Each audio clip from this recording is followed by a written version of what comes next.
do the interpretation. So make sure you know again, make sure how you know how to interpret the estimated coefficient.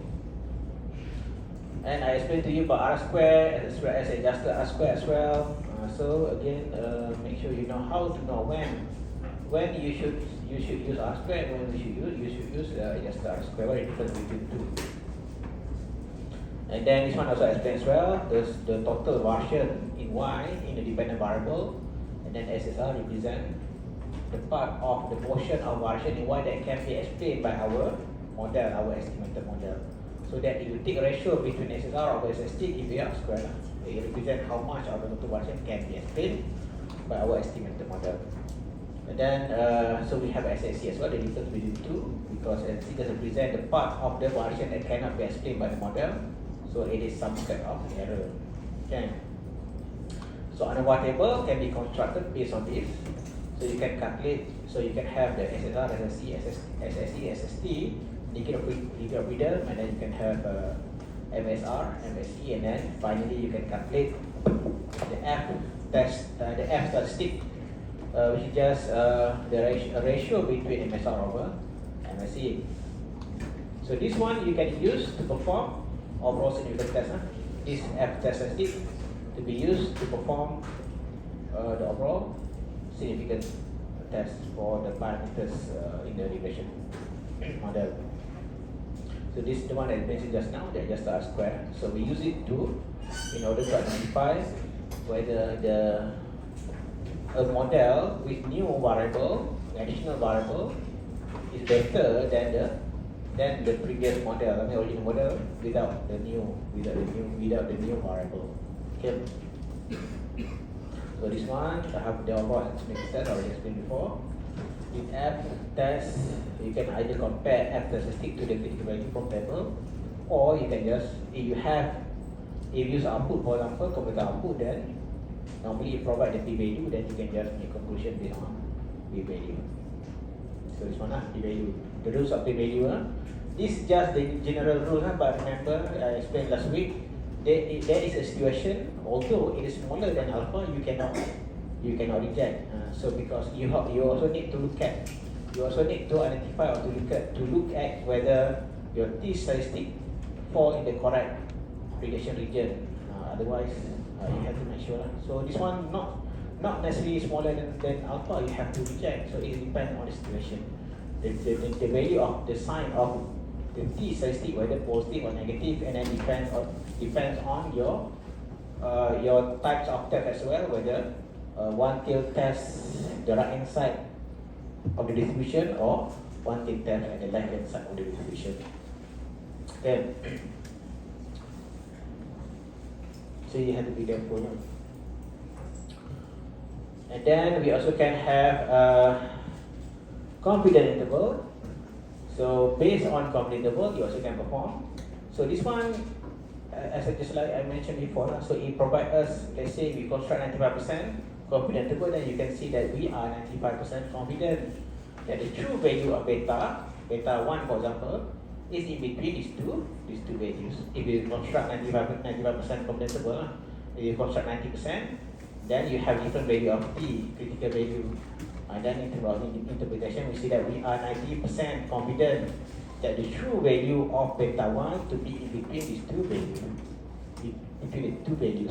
Then the actual, you understand the difference between the actual and the estimated value. Okay. So when we put hat, that one represent the estimate of the parameter.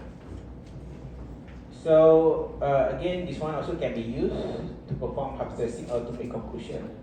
So if the value hypothesize value in between the interval, then we do not reject. If outside the interval, then we reject. We reject the null hypothesis. Yeah. So there are three different ways that you can use to make conclusion. Depends on what information you have. Okay. So you have t and t statistic, then you compare to the t critical value from t table. If let's say you only have p value, then I mean if you have p value, this is the easiest way lah. P value is the easiest way because you can just easily make conclusion without having to refer to the critical value from table, statistical table. Okay, but if they say you only have confidence interval, then you also can just make conclusion based on confidence interval. So this standard error estimation, so it just how to calculate the regression standard error or the variance is one, SSC over n minus k minus 1, and then you square root that value to get the standard error of regression. This we haven't discussed. Today we're going to discuss one. So the this is about single or multiple linear combination of parameters. So in many applications, we are interested in testing a hypothesis involving more than one of the population parameters. The test can be implemented using the walk test. So the formula is given here. If let's say you want to know how it is calculated, so this is the formula. So let's say so this one requires you to estimate two different models, the full model as well as the restricted model. Later we will go to more detail on how to implement it. So the step as given here. Okay, you refer to the you open the the one given in the folder for lecture 3. So we go this one first. Or you want to discard that one first? Also can. You go to lecture 3. Oh, that one stability parameters. No, it's not lecture 3, lecture 2. This one. Testing linear equality restriction.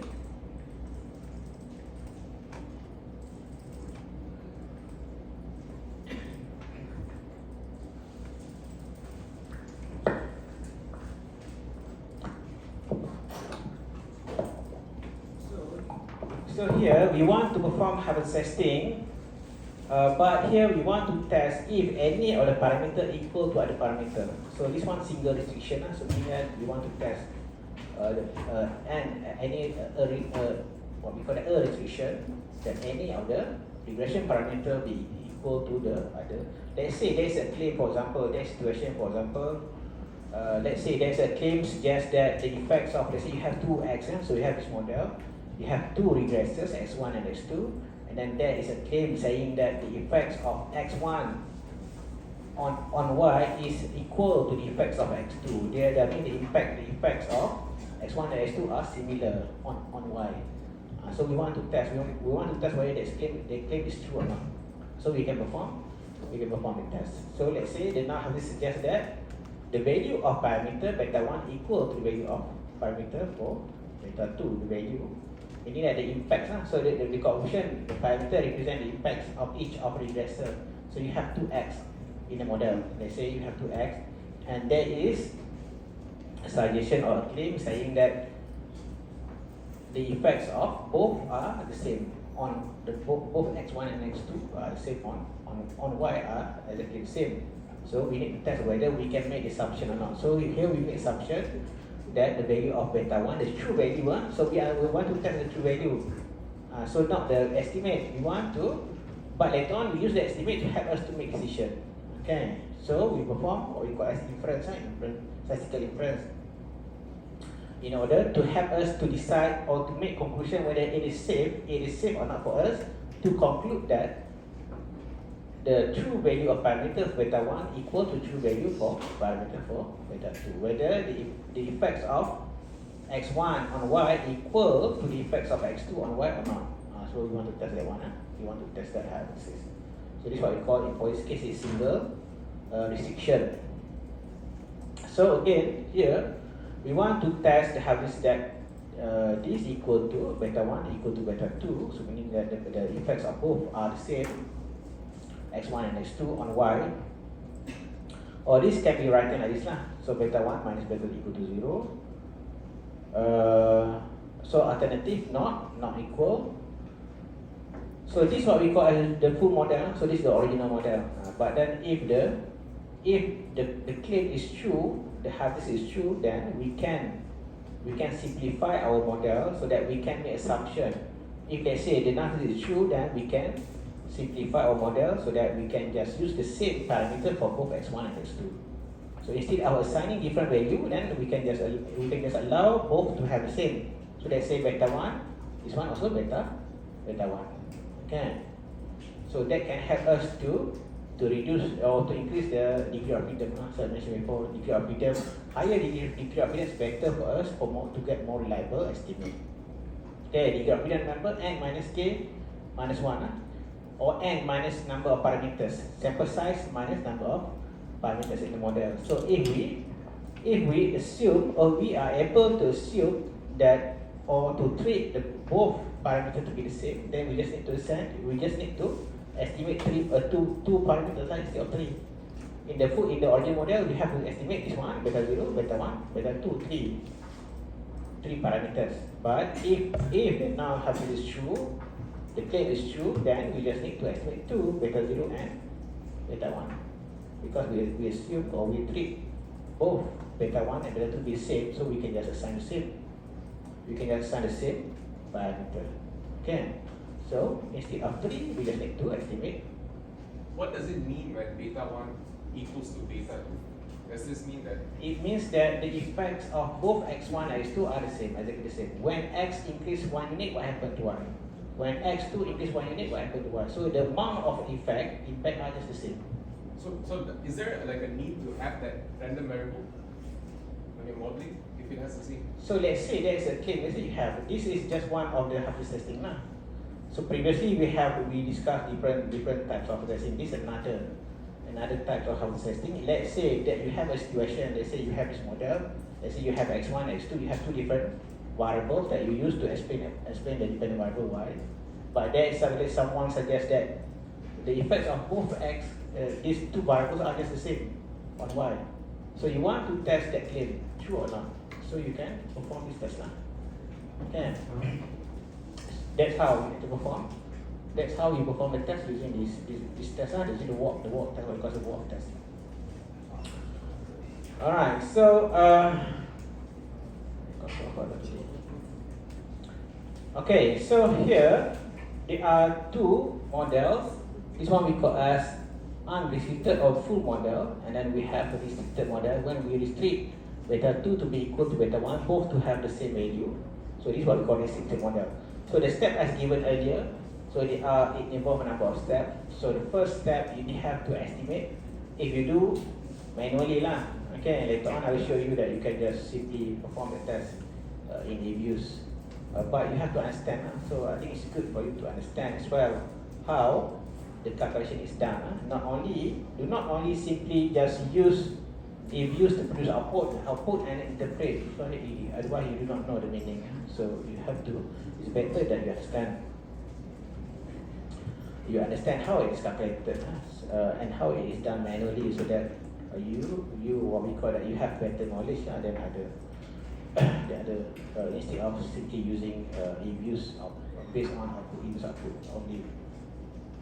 So you have to estimate the original model first, get SSE. So this one we call SSEF. Okay, and then estimate another model. So this one, if the null hypothesis is true, then you can simplify your model.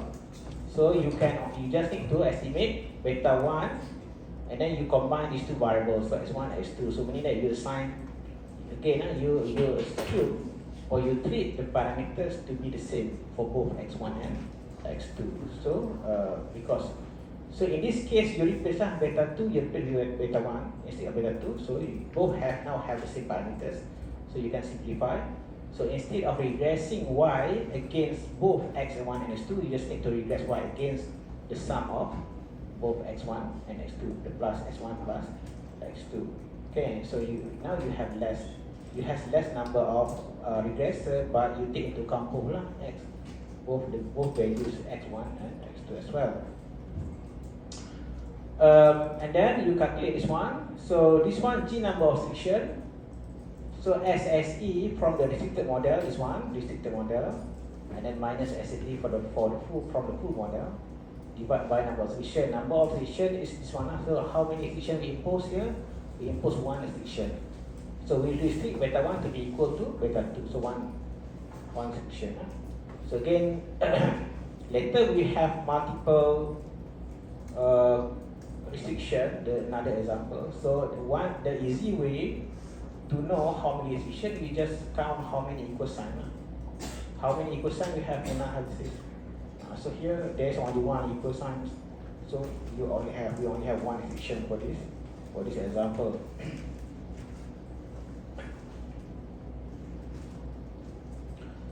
Okay, so we have the data, so you have the regress now. So you have to regress the SSE R and SSE F. So the data is given here in the Excel file. Later I show you how to do that in eViews. So this is the original series. If you regress this again, I think last week I already explained to you how to get estimate.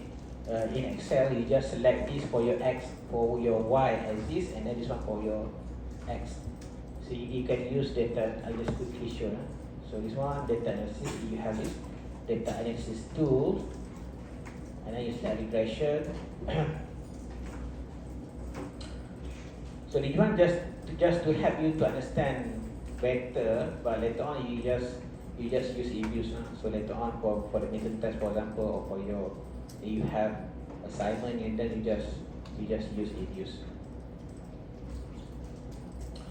So if you use Excel, you don't have eViews at home, for example, then you still can perform it using Excel. So you select regression, and then your input Y range, your Y independent variables, your Y, and then your input average, the two independent variables or regresses. And then just okay, and then you get here the SE. This one the ANOVA table, So you have just now I explained to you. This is SSR, SSE, SST. Alright. So we have SSE, and this one SSE. SSE for the full model.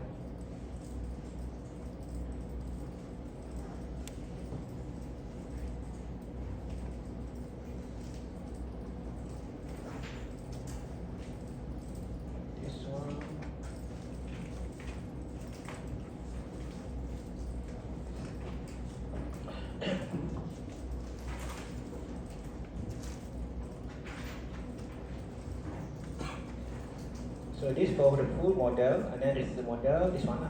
So this is the model, meaning that you have to transform instead of two variables. Now you only have one, which is the sum of both. Okay, S1 plus S2, and then you regress this against this, then you get your SSER. Okay, SSER.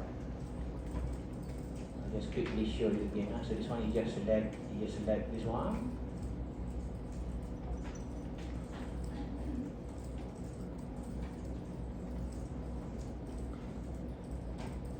So remember the benefit of having lower number of variables. So in this case, in this example, we have two situations. The first model we have 2x. In the second model now, after we make the assumption, we only have one independent variable. So we have higher degree of freedom. So I mean, in terms of reliability, it's better the second one if we can make assumptions. But if the result suggests that we cannot make assumption, then you have to use original model Again.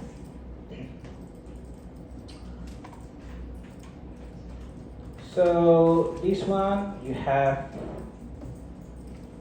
SSER for the system model, and then you can calculate manually. You need to calculate manually. So your number of decision is 1, n minus k minus 1, n 13 minus 2. This one k here refers to the number of independent variable in the original model. Okay, original model. So we have 2. So n minus 2 minus 1. Minus 1 is remember minus 1 for the intercept. So basically n minus k minus 1 is equal to n minus k plus 1, or n sample size minus number of parameters including the intercept, including the beta 0. So for this example, if you have 5% significant level, you refer to the F table. Degree of freedom just take from here. So this one G and this one G n minus n minus k minus 1.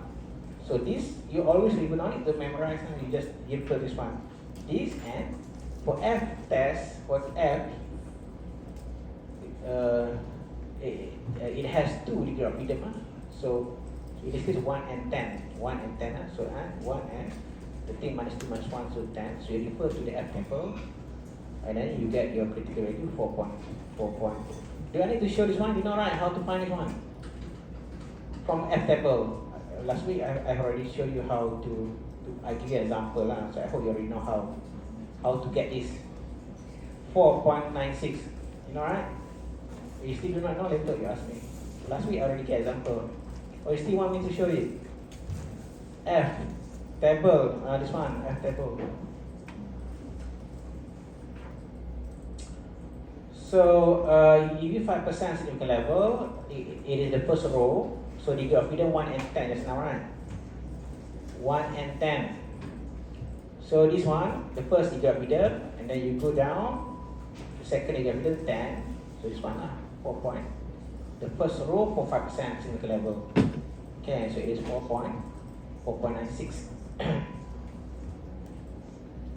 So because your F test statistic smaller than the critical value from F table, so do not reject. Imagine the distribution I mentioned before, F distribution, the F it only has one side. Okay, only one side, positive side only.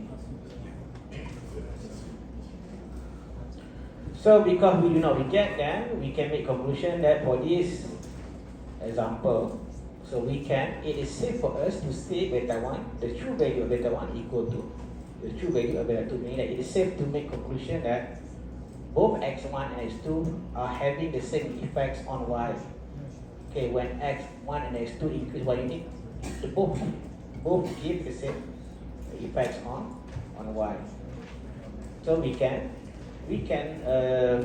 what we call that, based on that conclusion, we can just assume both to have the same parameters, and we just need to estimate one parameter for both x1 and x2. If you open the abuse data given here, example linear regression, this one.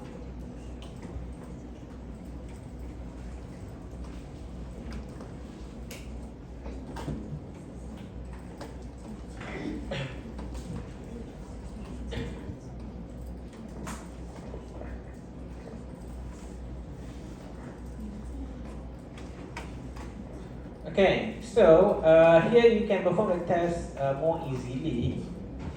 So we have now y and x3 for another example. So now we have y and x1, x2.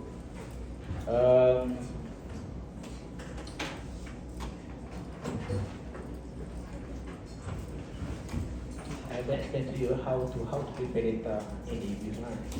I hope most of you already know how. So I mean, if you have a data and then you want to prepare data in the abuse, I will quickly show you how.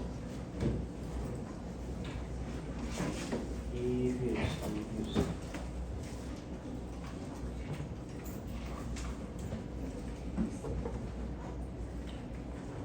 So let's say you have a data in Excel file and you want to prepare data in abuse. What you need to do, you open the abuse file, you go to file, new work file. How many of you already know how to prepare this? You don't know, still don't know how. Okay, you have abuse. In Spectrum, I provide you a link so you can get abuse student version, for example, from there.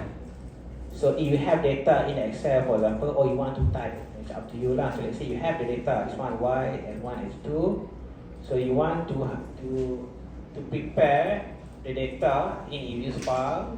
So you just open abuse.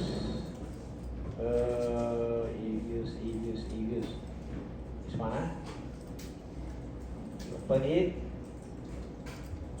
So you go to file, new work file. So here we have different options. So whether your data is dated or undated.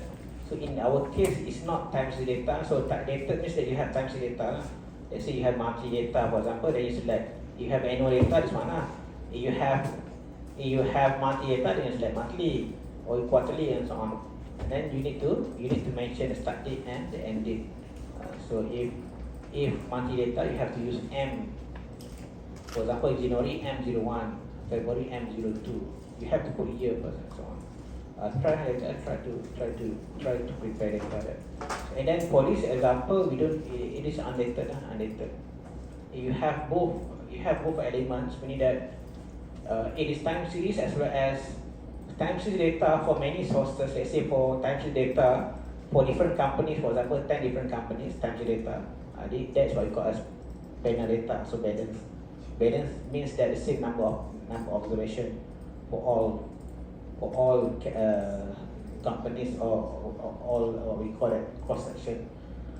But in this our example, we don't have data, so it just cross sectional data. So you select undated. So how many observations we have just now? 13, right? 13 observation. So you put 13. Okay.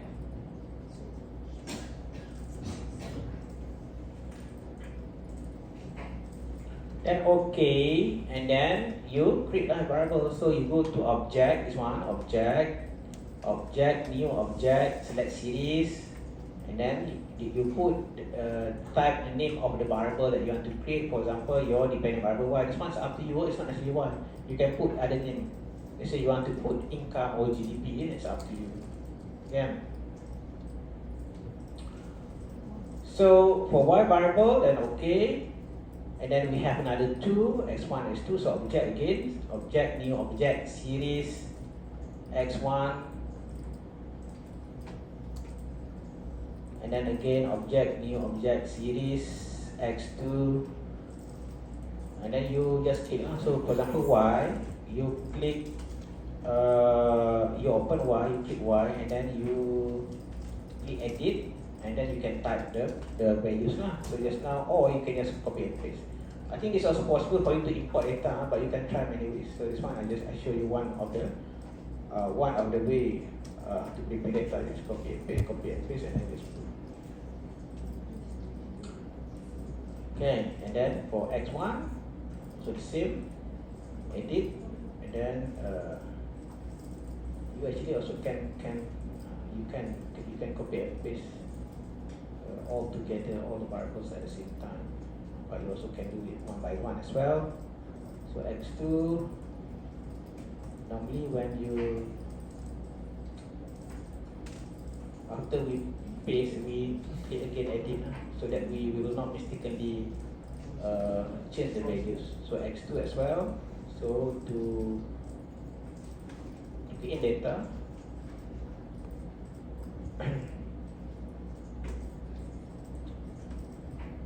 so click edit, and then you paste, and then you click edit before you close. Yeah.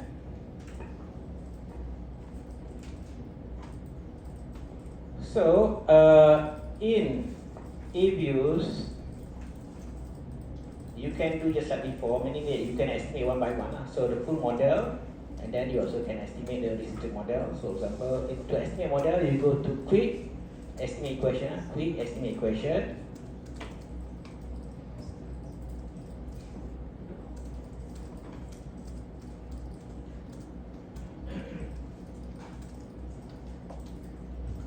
So you have the full model, when you model y space. You actually can follow this one, but there is an easier way. You can just type the dependent variable space c for intercept, space followed by your independent variables. Okay, so you can use this one. So y equal to c bracket 1 for the intercept, plus c bracket 2 star x1 plus c bracket 3 star x2 also can. You can do this, or the easier way is that this one. So you just put y space c for intercept, space x1, the first independent variable, space x2, second independent variable. Okay, so for this example, we have two, x1 and x2. Then you just click OK, so you get the result, estimate. Okay. So this one SSE, sum square of receipt is SSE, SSE for the full model. Okay, but in eViews it is called sum square of receipt error. It is sum square of receivables. okay, which is equivalent to SSE, sum squared of error.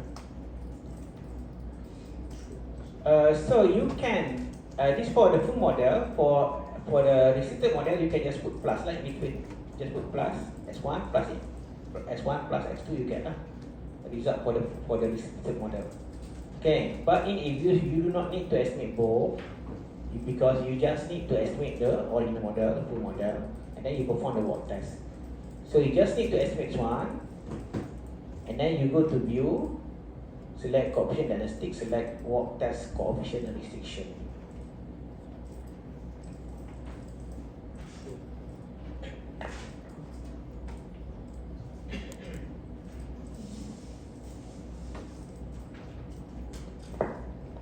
Okay. So and then you specify. So you type what restriction that you want to test.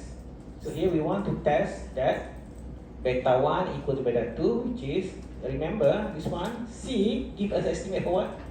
C give us estimate for beta 0. C give us estimate for beta.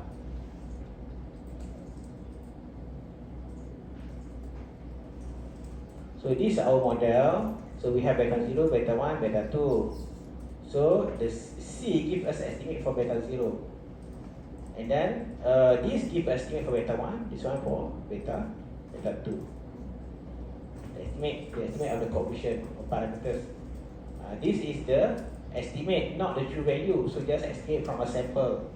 Remember, I hope you understand the difference between beta 1 and beta hat. Beta 1, the true value, but we do not know, so we want to estimate. So we get an estimate from a sample, and then we use the estimate to help us to say whether we are confident enough to say that, or to conclude that the true value beta 1 equal to 0 or not equal to 0. If not equal to 0, there is significant effects of that particular x on the y. And then for this example, we want to test beta 1 equal to beta 2, and beta 1 is our second coefficient based on this, based on the order of the estimate. Okay. So mention before, this one for beta 0, this one beta 1, beta 2. So we need to test this one. So coefficient number 2 equal to coefficient number 3.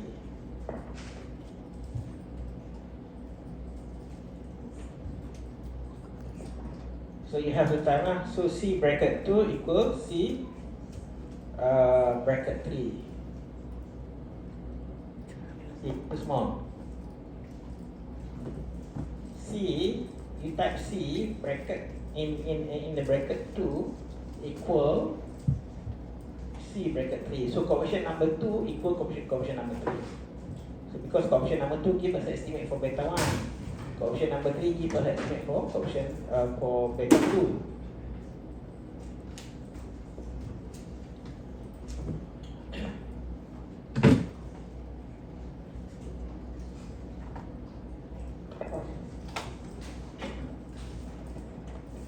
Okay, and then click OK, so you get the same result, just like how we calculate just now.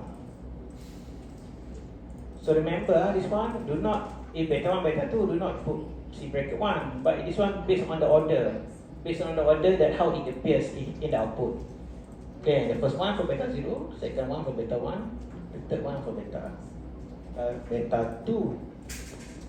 So coefficient number 2 equal to coefficient number 3. Okay, so we get the same F statistic, 2.14, 15, and then the p-value. So now we have p-value, so that we can just make conclusion based on p-value. So p-value 0.17. If you perform the test at 5% significant level, so we reject or not reject.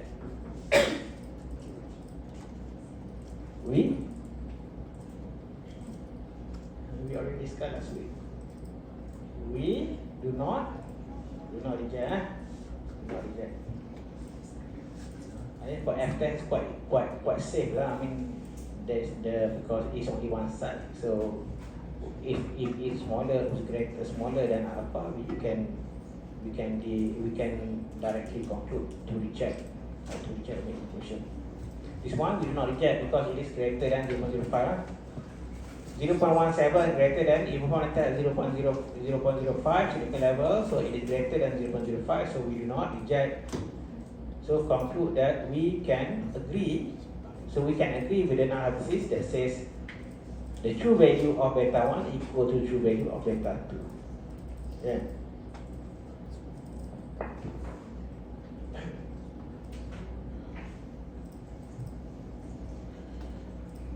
Now another example.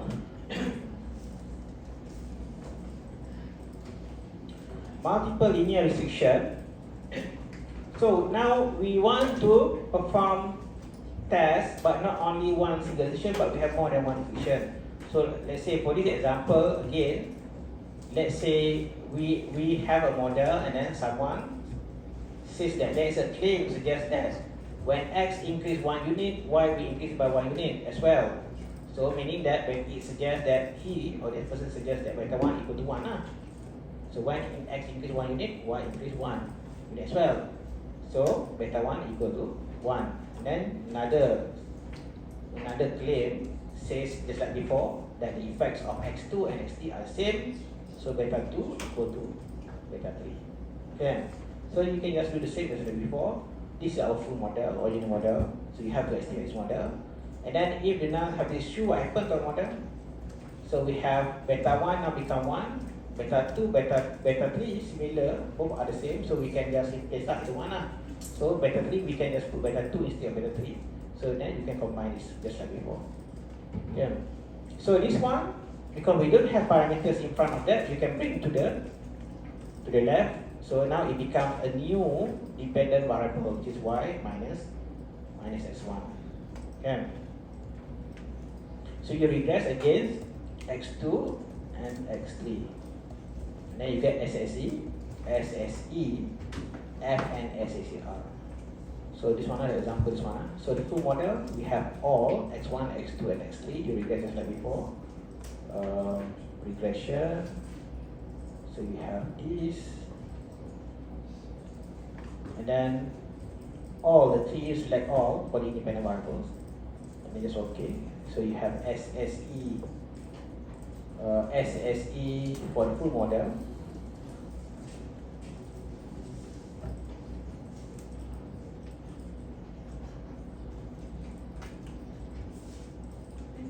Now it is true, then we have a new dependent variable which is y minus x1. So y minus x1, and then we have a new independent variable x2 plus x3. So just like before Okay, you regress this against this. So you get SSE for the restricted model.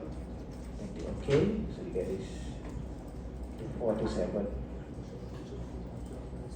If there is a situation that requires you to perform this test so this is the way how we do it. Okay. So if used to perform that test, okay, just now you calculate the one and then you get this result. This is also the same. Your test statistic compared to critical value less than, and then you do not reject. So in if used, you have to create one more variable x3. Because just now we only prepared 2. So we have to create another one, object, new object, x3, series x3.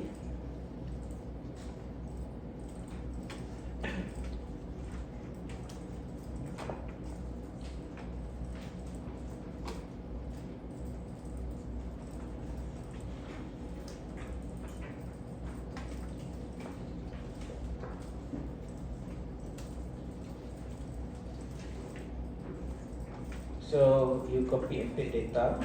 So edit your x3, this one,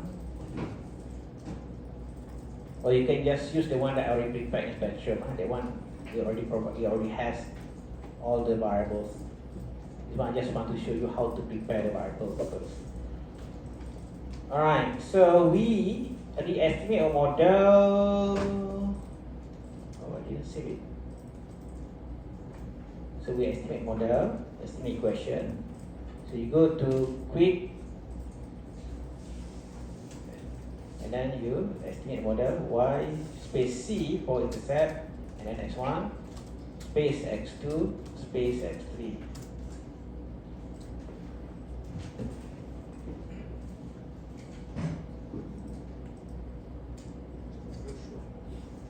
Okay. So this one, after you want to save the previous estimate, you can just name as equation 1, for example. And this is the result for the second model. So here, we want to perform the same test that beta 1 equal to 1, and then the second restriction, beta 2 equal to beta 3. So beta 1 coefficient number 2, beta 2 coefficient number 3, beta 3 coefficient number 4, right? As what it appears here, how it appears in the output. So you go to view, coefficient dynastic gain, walk test, and then you can just you type the restriction that you want to test. So C2 equal 1, and then comma. So we have two restrictions here. Just now I have explained to you the number of terms in G. Again, refer to the null hypothesis. We have two equal sign. So this one, and then beta 2 equal to beta 3. So coefficient number 3 and 4.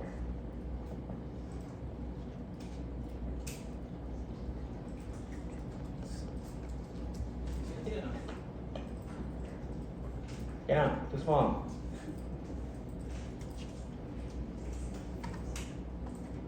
So C bracket, so coefficient number, which coefficient? C bracket, coefficient number 2 equal 1, comma. So whether you put space or not doesn't matter. So coefficient number 3 equal to coefficient number 4.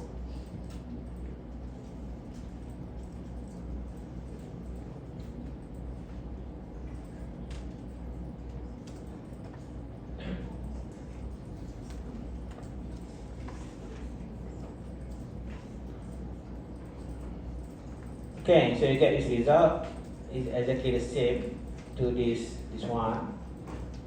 F size 0.29. I mentioned before, this one number of restriction we have 2 because we have two restriction equal sign.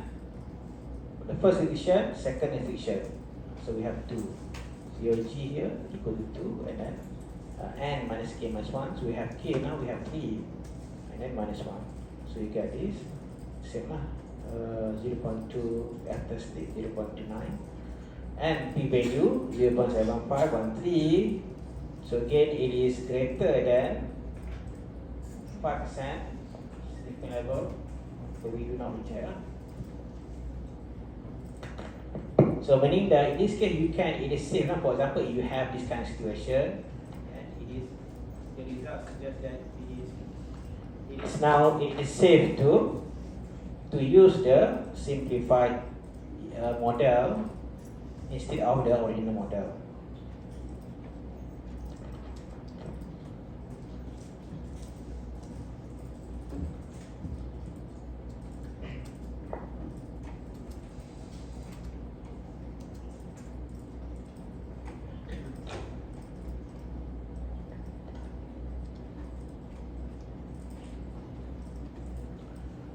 We spent almost 1 hour on this idea.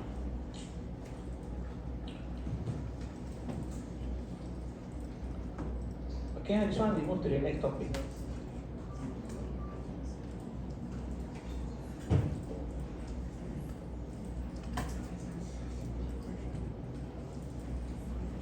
So the next one, summary. This one, I think I will just quickly go through because I already explained in the first lecture. I provide you the recorded lecture on how to. So it's good for you to know. Again, I mentioned before, do not only use AViews to produce the result, but you have to know how it is calculated as well. Okay, that will differentiate you from the others lah. So instead of just interpret AViews output or computer output, you know what's actually the meaning, how it is calculated, how it produced, and so on. How basically it is. We can get the estimate using formula, a list of formula as explained earlier. If you represent your data, I think for those at undergraduate level, maybe use different, they want, I mean, those who learn here, maybe if you learn, some students, they learn logic, but they only learn the formula, how to calculate parameters for simple regression model, as well as for the multiple regression model, only for the certain cases. But we have formula that we can use to estimate parameters. Doesn't matter how many variables we have, whether we only have one regressor or more than one regressor.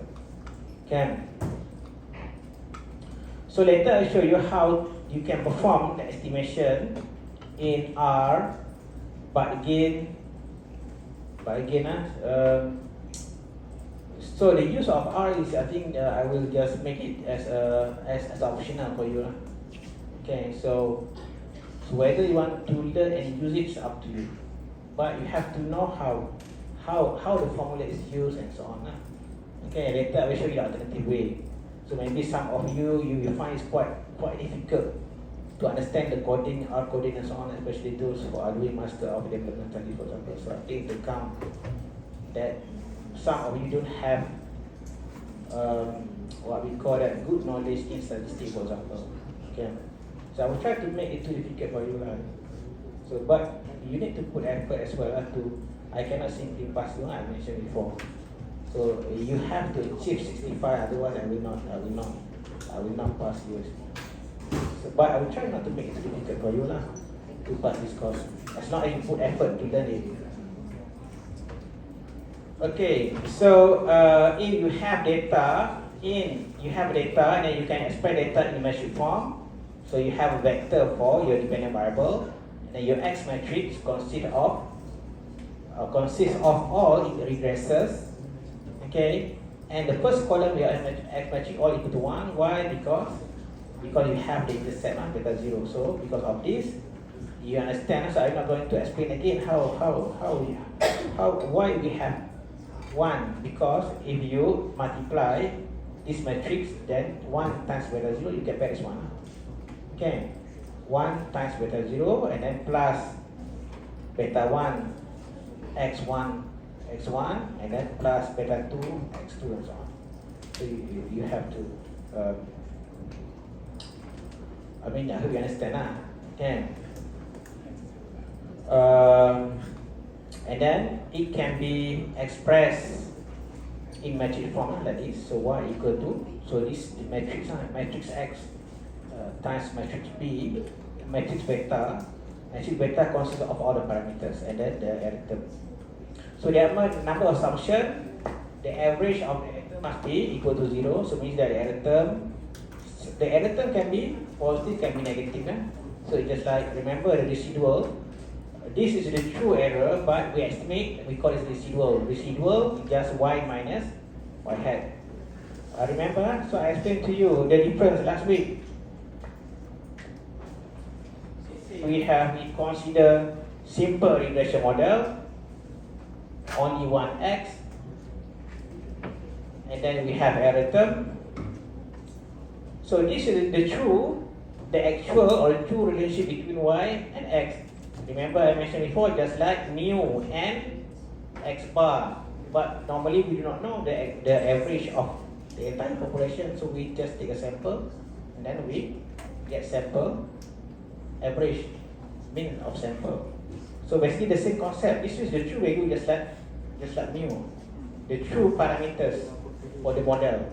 But most of the time we do not know, because we don't have the entire observation for the within the population. So we just take a sample and then we estimate the estimate value. We call it as a fitted values. Okay, or the fitted equation that can be used to calculate fitted values. So for each value of X, we can, after we estimate using Andreas square, so we have y hat a fitted equation, or you replace each value of X, you get fitted values. Fitted values for the first one, second one, the third one, and so on. So y minus y hat give us the residual. So this is the residual. This is estimate for this estimate for the error. So this can be negative, can be positive. So similar to the residual, can be positive, can be negative. So the average of that is supposed to be 0. Okay, the average, the difference. So the difference between y minus this can be positive, can be negative.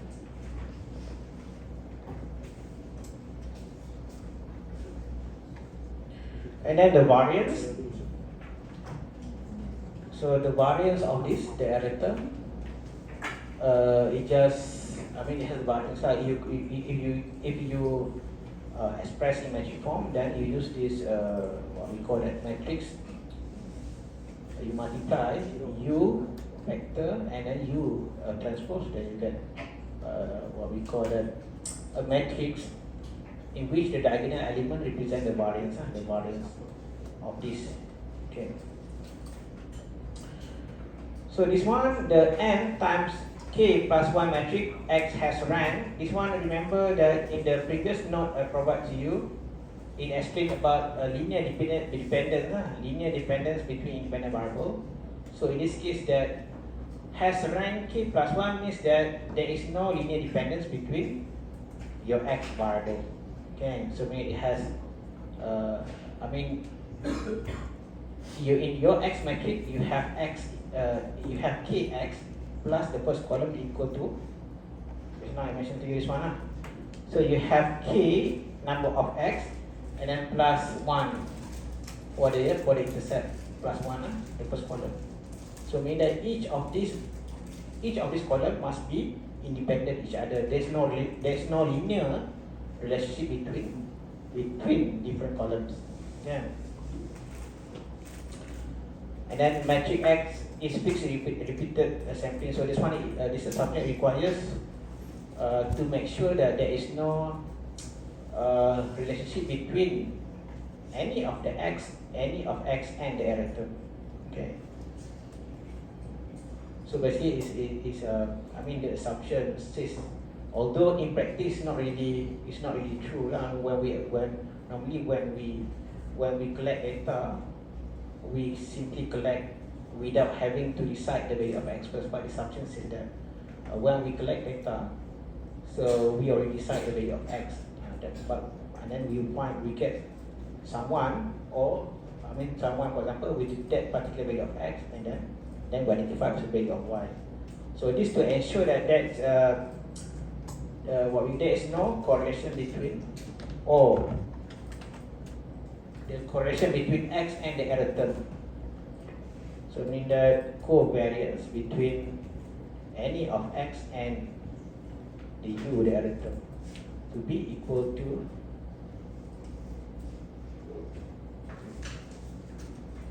to zero. So even if the assumption cannot be hold true, then we need to at least ensure that there is no relationship between any X and the error term of the model.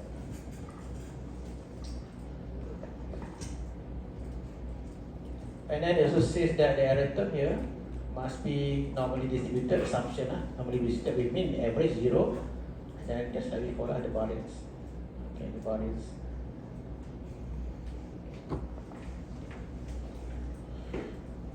Alright, so this one I explained to you before. I think in the recorded lecture, I explained to you how we obtain this one. So through the differentiation.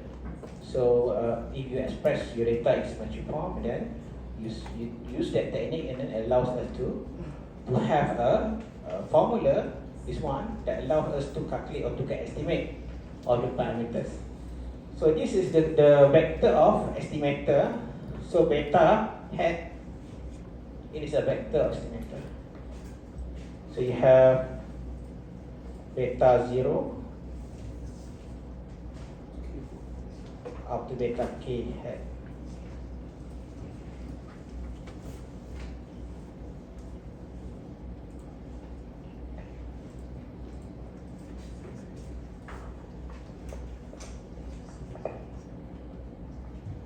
So residual is estimator, the difference between y minus the estimated value, or the systematic part, that give us residual.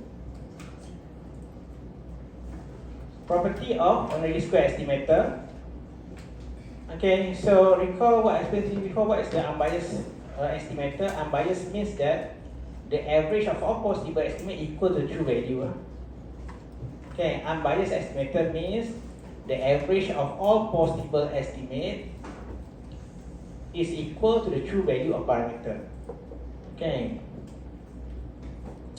The variance of ordinary square estimator can be calculated using this formula if you use a metric approach. And then this one is the variance. The variance of the regression variance. So SSE over n minus k minus 1. This is how to calculate SST, SSR, SSE using metric form.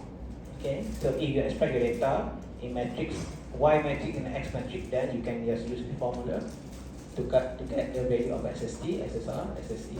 And then if you take a ratio SSR over SST, then you get the R square. This is the formula that you can use to get F test ST in metric form. And then so from based on the values that you obtained before, when you estimate this one, okay, you estimate this, and you can use that value to calculate the T statistic. Okay. So standard error of the estimator is given or can be obtained using this formula. Okay, the variance of estimator.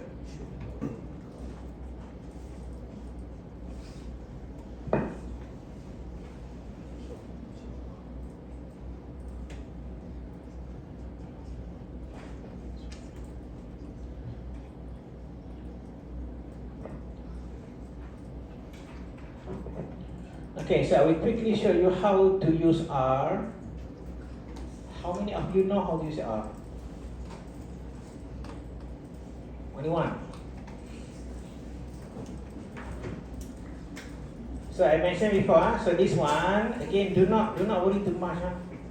So this one I mentioned before is optional for you. Optional. But in order to do that calculation, if you want to use R, then you need to use alternative way lah. Later I will show you when we do exercise. We have enough time. I will show you how the alternative way. If you want to use difficult way, then use alternative way. In Excel also, you can use Excel to do the calculation. Again, but it's good for you to know how to use R if you want to learn now, because it's a free software and you can do many things in R. So I will